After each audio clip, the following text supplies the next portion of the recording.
Today I want to talk to you about why your home looks cheap and how to fix it when you sell. Now, cheap is a harsh word, and I'm not necessarily telling you that your home is cheap. However, you might have a few design choices in your home that you absolutely love, but it may be turning buyers away. And the worst part is that it could be costing you thousands of dollars when it's time to sell. Now, these choices are personal. And I say this in my videos all the time that if you love what you have, then keep it and you should not change it. However, if you want to put some more money in your pocket, you want to sell your home a little faster, you may want to think about some of these areas. Now, I'm going to go over 5 different areas in your home that you want to pay attention to and then give you a few fixes, a few recommendations on low-cost options to maybe put some more money in your pocket. Now, the first area is going to be outdated fixtures and hardware. Now, if you've been in your home a while or you have an older home, you might have some mismatched or outdated fixtures, outdated hardware. And if you are okay with it, maybe you replaced the bathroom faucet, didn't match the rest of the fixtures, and you didn't care. You actually like the way it looks. And that's fine. However, from a buyer's standpoint, the perception might be neglect. A buyer walking through a home that sees different types of fixtures, or they see 1990s light fixtures or a ceiling fan that has seen better days, they may automatically assume that's going to cost me money. What other things are neglected in the house? Now, this is not a super expensive fix. There's a couple different things that you can do to kind of remove that perception of neglect. The one thing it would be is to update the kitchen hardware. Now, kitchen hardware doesn't have to be expensive.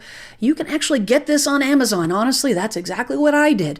And it may not be exactly what you like. However, again, we're looking to sell the house. This is not about living in the home. This is about getting the most amount of money in the least amount of time possible and appealing to as many buyers as possible. So Amazon is a great resource for getting low-cost kitchen hardware. Another thing you could do is to update your lighting. If you have lighting in your home from the 1990s, you may want to consider some updates. And a lot of the big box stores have some great entry-level options that won't break the bank.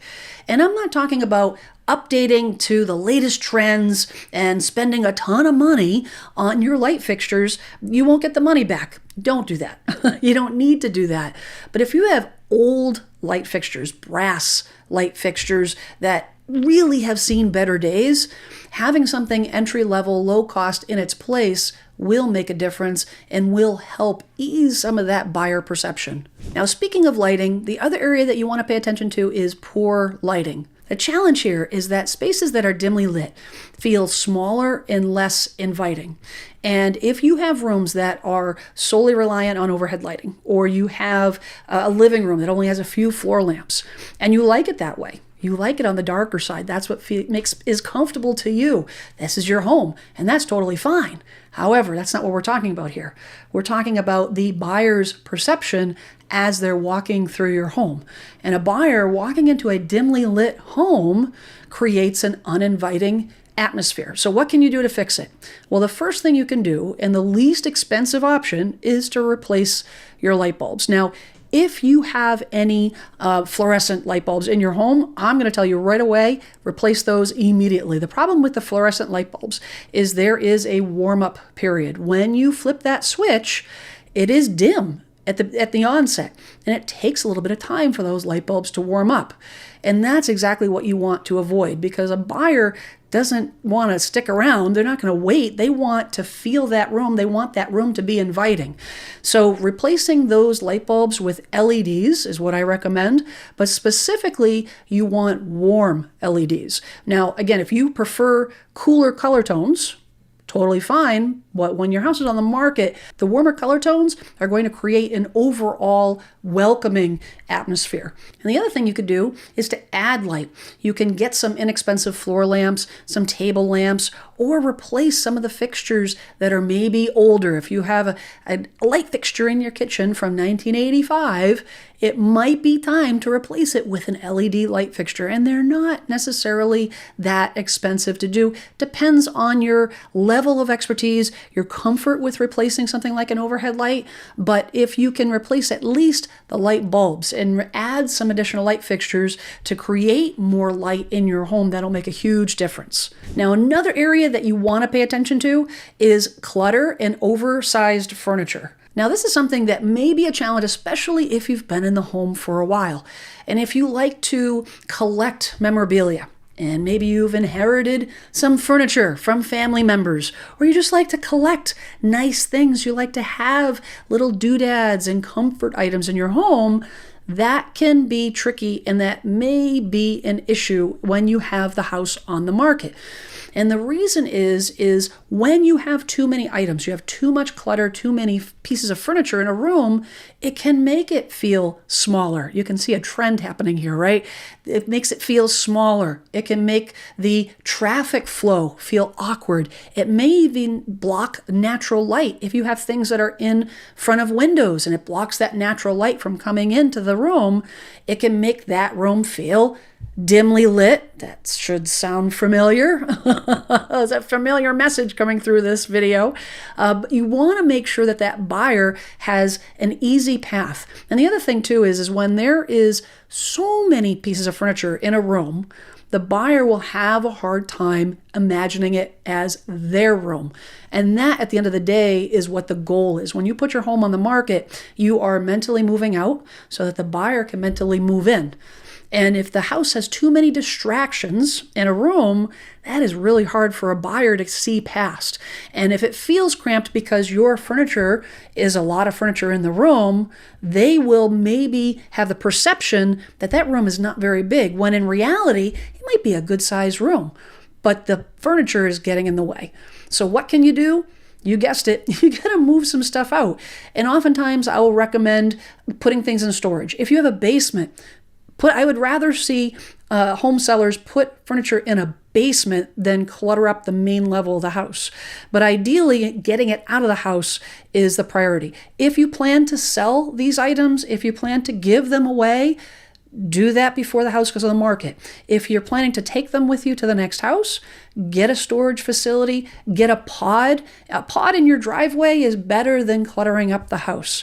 But you want to reduce the amount of clutter, reduce the amount of things that are in that room. Now, as you're going through this process of decluttering and pulling furniture out, you also want to think about staging the room. And I'm a big believer in staging with what you have, not necessarily pulling everything out so that someone else can bring something in.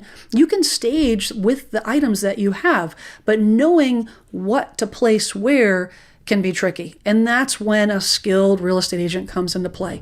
And having a skilled real estate agent at your side way before you actually are ready to sign the contract. And I get this question a lot. When is it the right time to call a real estate agent into the picture? Will they help me before, if I'm not going to be listing for 6 months? And the answer is, a good agent, and I talk a lot on this channel about the 20% agent versus the 80% agent. A 20% agent, which is the skilled professional agent, the agent that's going to put your needs before theirs, will absolutely help you. They will be able to give you recommendations if you need contractors. They'll be able to give you recommendations on maybe some paint colors or furniture placement. And having that relationship, having that guidance in place will save you a ton of time and stress. Now, if you have somebody that is a 20% agent, fantastic. But if you don't, I'm happy to help. I've been in this business since 1996. And along the way, I have vetted out and I have a list of my top agents across the country, all over the country, even in Alaska. That request come in the other day. Yes, I have someone in Alaska. But if you need some recommendations, if you need a referral to a great agent, there's a link in the description. Fill out the short form. I'll get in touch with you. Find out what specifically is important to you as a home seller or a home buyer, and then connect you with the right agent that is going to work with you hand in hand, give you the advice that you need to properly stage your home, properly get your house ready so that you can sell it for the highest amount of money in the shortest amount of time possible. Now, the next area that you want to pay attention to is neglecting paint colors and finishes. Now, I've said it before and I'll say it again, paint the house the color that you want when you're living there. If you want a lime green bedroom, you go for it.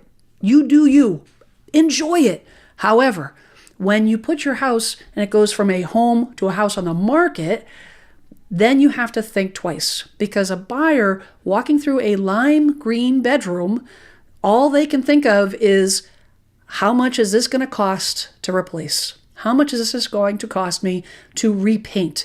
And even if something like painting, which is not an expensive item if you're going to do it yourself, a buyer is going to assume it's going to cost twice, 3 times as much.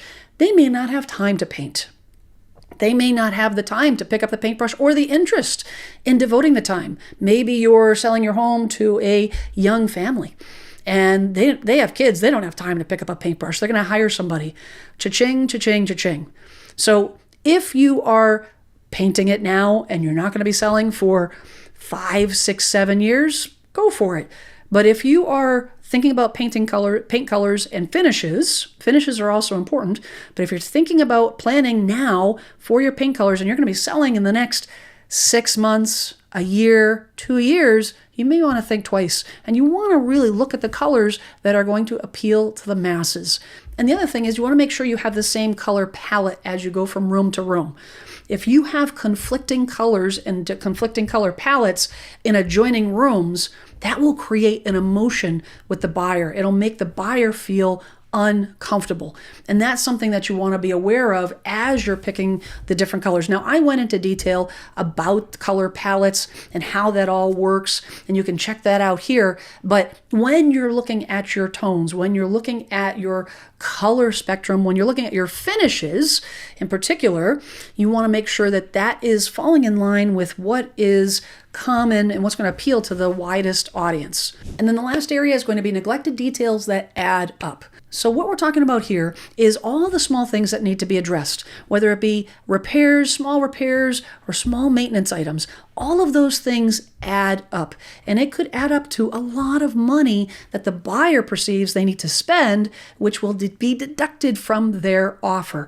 So things like if you have scuff marks on a baseboard or scuff marks on a wall, if you have mismatched carpet or carpet that is stained or damaged, or you have flooring, laminate flooring or hardwood flooring that is stained or damaged, or if you have trim that maybe you have an animal and the animal likes to scratch on the woodwork and maybe the trim is not in great shape, or maybe you have some trim rot on the exterior of the house, and maybe it's not a lot, but it's enough that needs to be addressed. The issue here is the same issue that the buyer struggles with when they walk into a room that has too much furniture. When they see these items, that's all they see. If they walk into a room and it has scuffed baseboards or damaged woodwork, they have a hard time seeing past that. Even though the rest of the house may look great, if there are some small items that are neglected, they're going to hyper-focus on that. And that's going to resonate with them as they're walking through the house. So make a list of all the things that need to be done in the house, all the deferred maintenance, all the neglected items, the repairs that are on that to-do list someday that you need to address. And then I want you to prioritize that list. And I always say start at the very top with the highest priority, the things that are the most structurally important. So in other words, wood trim on the outside, okay, especially window trim, is a pretty high priority. Though that is something when neglected could lead to further damage down the road.